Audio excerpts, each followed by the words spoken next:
Irritable bowel syndrome या IBS एक तरह से मरीजों को खाना खाने के बाद जो मोशन से रिलेटेड प्रॉब्लम है वो है। इसमें मरीज़ जैसे ही खाना खाता है वैसे उसको बार बार लेटरिन के लिए जाना पड़ता है और वह अपना कंट्रोल खो देता है। इसमें मरीज़ को काफ़ी परेशानियों से गुजरना पड़ता है। उसको शौचालय हर जगह अवेलेबल नहीं रहते हैं और कहीं भी खाना खाने से डर लगने लगता है। इस तरह से यह एक गंभीर बीमारी है, लेकिन इसमें कोई मानसिक क्षति के अलावा शारीरिक क्षति कम पाई गई है। इस बीमारी में ज़्यादातर जो मरीज़ होते हैं मानसिक रूप से परेशान हो जाते हैं, क्योंकि उनको यही नहीं पता होता है कि हम खाएंगे तो तुरंत हमें जाना होगा और कहाँ टॉयलेट मिलेगी और कहाँ पर हमको जाना पड़ेगा। इसलिए यह सोचकर यह लोग खाना खाने से परहेज़ करने लगते हैं और बहुत दुबले पतले हो जाते हैं।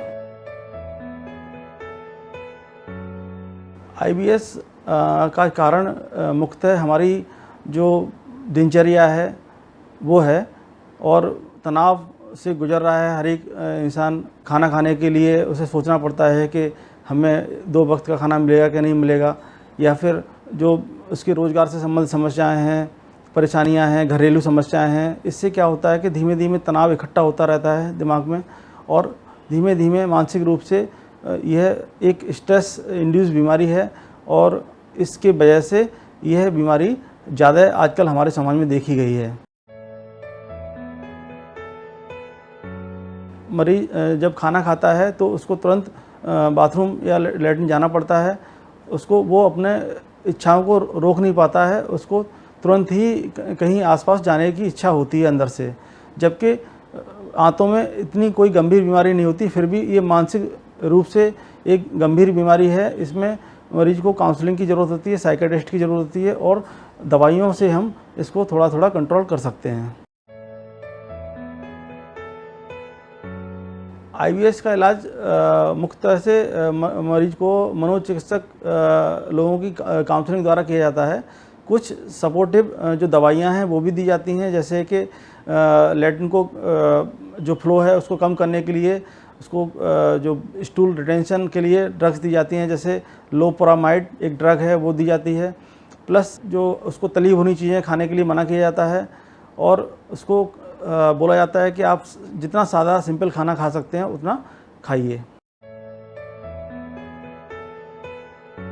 हर एक इंसान को अपने दिनचर्या में बदलाव लाना पड़ेगा, जैसे कि वो समय से सोए, समय से खाए, खाने में जो तरल पदार्थों का प्रयोग करे, ऐसा करे कि जिसमें कि ज़्यादा मिर्च मसाले ना हों, और खाने को बार बार थोड़ा थोड़ा खाए। और एक योगासन वगैरह की प्रक्रिया है, इसको भी अपना वो जारी रखे।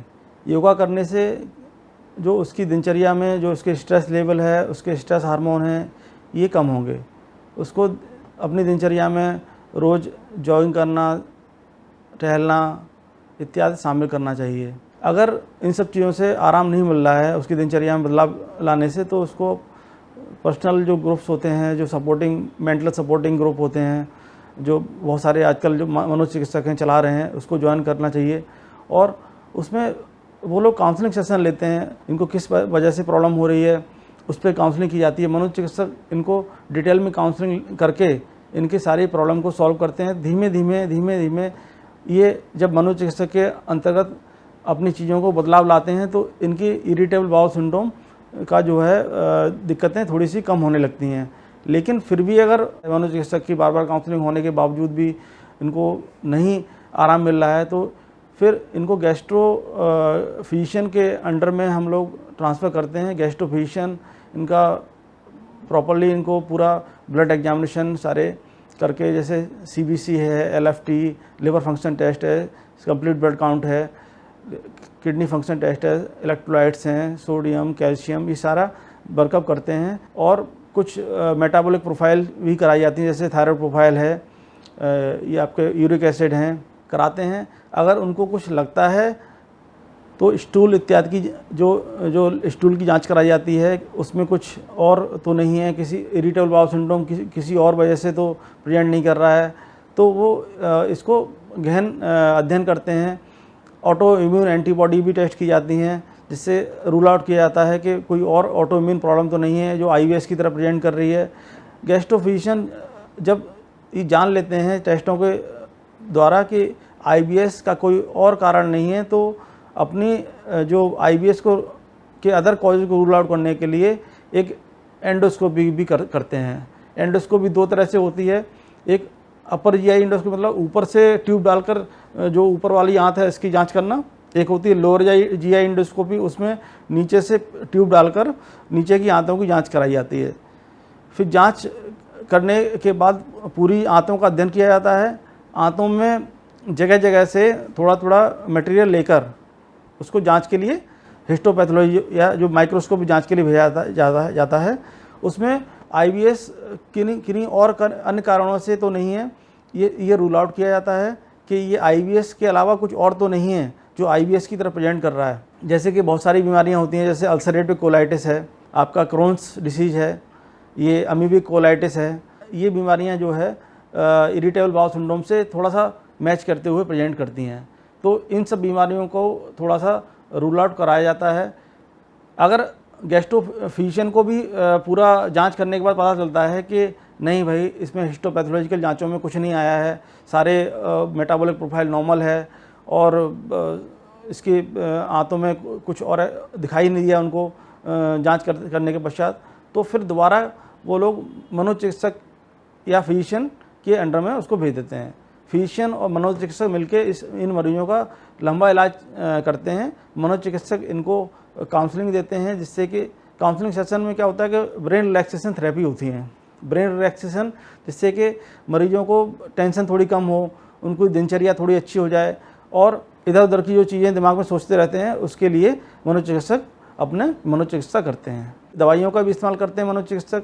अगर शुरुआती स्टेज में अगर उन मरीजों को बिना दवाइयों के आराम मिल जाता है तो मनोचिकित्सक केवल काउंसलिंग से ही ऐसे मरीजों को ठीक कर देते हैं, जो कि बहुत बड़ा प्रतिशत है। और फिजिशियन होते हैं वो इनको लंबा इलाज देते हैं, जैसे कि धीमे धीमे इन लोगों को प्रॉब्लम थोड़ी सी कम होती जाती है। लेकिन इनसे बोला जाता है कि आप बार बार दिमाग में अपने में थोड़ा सा स्टेबिलिटी का भाव लेके आइए और योगा करिए, रनिंग करिए, जॉगिंग करिए, आप किताबें पढ़िए और अपने माइंड को डाइवर्ट करिए मेन प्रॉब्लम से, और काम को आप करिए पूरी लगन से। लेकिन टेंशन आपको नहीं लेनी है ज़रा सी भी। अगर आप टेंशन लेंगे तो आपकी बीमारी ये बढ़ती चली जाएगी। कभी भी किसी को भी अगर इरिटेबल बाउल सिंड्रोम का मरीज मिले आपके ऑफिस में, ज़्यादातर आपके ऑफिस में या घरों में ही होते हैं, जहां आप काम कर रहे होते हैं, आपको अक्सर ही दिख जाते हैं, तो कभी भी उनकी मजाक न बनाएं कि देखिए ये तो ऐसा है, इनको तो ज़रा सा बॉस ने बोल दिया तुरंत देखिए क्या हो गया, इनको तुरंत लैट्रिन भागते हैं, ये इन्हीं के लिए शायद बनी हुई है हमारे यहाँ लैट्रिन वगैरह। तो ऐसे भद्दे कमेंट हमें नहीं करने चाहिए।